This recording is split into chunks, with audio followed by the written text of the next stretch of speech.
So farming reminds us a lot about God and His interactions with us.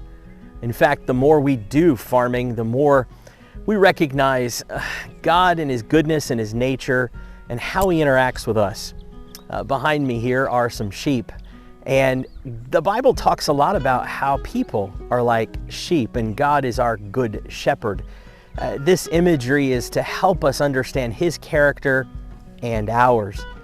One thing we've learned about sheep that's kind of interesting is that wherever they bed down at night, first thing in the morning when they get up, they have to pee and poop right where they are. And while that's kind of interesting and humorous a little bit, what's really intriguing is that sheep in that same area, they'll go back to that same spot to bed down again. That's right, they'll go lay back down in their own pee and poop. They go back to their crap. And as I was thinking about this week, and we were moving them around, we rotationally grazed the sheep. We let them stay in an area for a couple of days and move them to another one.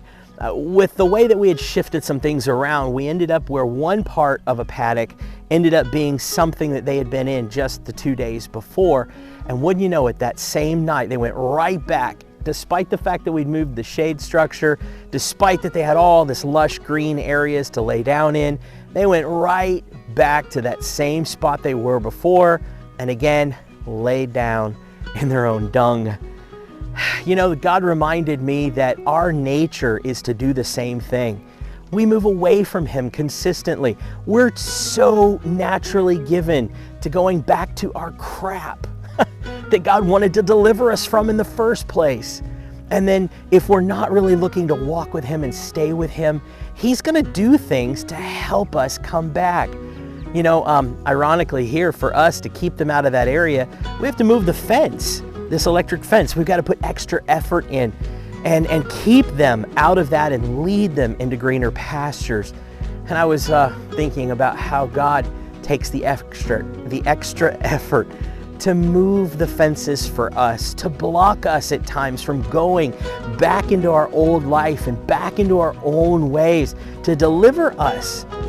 And you know, we want to fuss about the fact that He's blocked us off from some of those things at times, even though it's good for us. While we're farming, we're remembering how good God is to be our shepherd, how He leads us into green pastures, how He guides us and blocks us even from getting back to the crap in our life. He delivers us and He restores us. I hope that you will think about these things and long like I do for God to not only lead us into green pastures, but for our hearts to be open to Him blocking things off to keep us from parts that we don't need to be, places we don't need to be, and things we don't need to have as part of our life.